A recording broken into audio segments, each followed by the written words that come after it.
Voilà un an que Bernard Njenga a appris que sa femme, Esther Toukou, est décédée en Arabie Saoudite où elle a été employée de maison pendant 3 ans.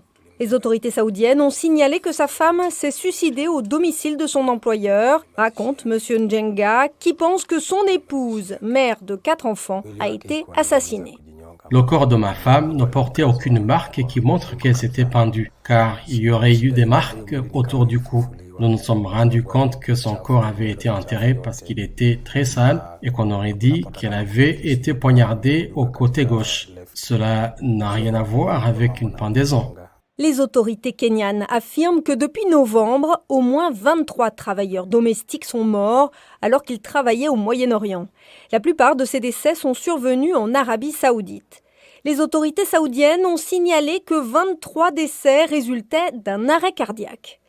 En avril 2020, Amnesty International a rapporté que les Kenyans qui travaillent comme domestiques au Moyen-Orient se plaignent souvent de manque de paiement, de travail forcé, de violences physiques, de viols et de conditions de travail dangereuses.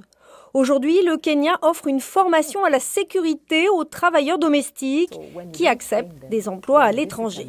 Si vous ne les formez pas, vous les exposez à beaucoup d'exploitation et d'abus. Une partie de la formation comprend également une sensibilisation aux droits du travail. Ils doivent savoir négocier et parler aux employés de conditions d'emploi décentes. Ces derniers font partie des 30 000 Kenyans qui migrent chaque année vers le Moyen-Orient pour trouver du travail. Le ministre du Travail, Simon Chelugui, a déclaré qu'il travaillait avec des responsables saoudiens sur des réformes du droit du travail. Nous voudrions qu'ils renforcent également leur législation pour protéger les travailleurs et les employeurs de manière égale, pour ne pas faire des discriminations et que l'attitude de l'employeur soit toujours juste. Deuxièmement, le salaire doit être raisonnable et proportionné au travail.